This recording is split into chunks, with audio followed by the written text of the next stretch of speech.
ಬಾಗಲಕೋಟೆ ಜಿಲ್ಲಾ ಹುನಗುಂದ ತಾಲೂಕಿನ ಚಿತ್ತವಾಡಗಿ ಗ್ರಾಮ ಮಲ್ಲಪ್ಪ ಕುಂಬಾರ ಎಂಬುವವರ ಬಣವಿಗೆ ಬೆಂಕಿ ಹಚ್ಚಿದ ಕಿಡಿಗೇಡಿಗಳು. ಬೆಂಕಿಯ ಕೆನ್ನಾಲಿಗೆಗೆ ಸುಟ್ಟು ಕರಕಲಾದ ಮೇವಿನ ಬಣವಿ. ಸ್ಥಳಕ್ಕೆ ಅಗ್ನಿಶಾಮಕ ಸಿಬ್ಬಂದಿಗಳಿಂದ ಬೆಂಕಿ ನಂದಿಸುವ ಕಾರ್ಯ. ಸುಮಾರು 2 ಲಕ್ಷ ರು ಬೆಲೆ ಬಾಳುವ ಮೇವಿನ ಬಣವಿ ಸುಟ್ಟು ಕರಕಲು.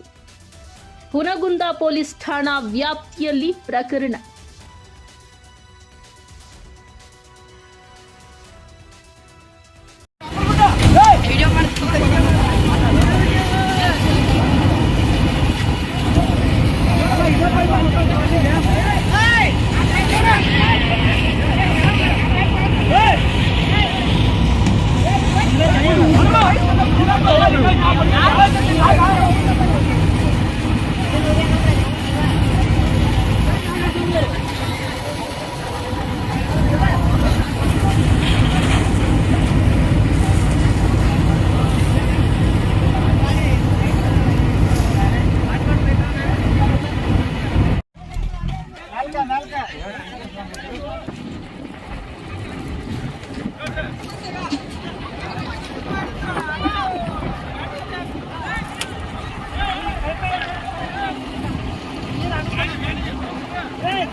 ನೀವು ಆಟ ಆಡ್ಕೊರೆ, ಬಸ್ಸನ್ನ ಆಟ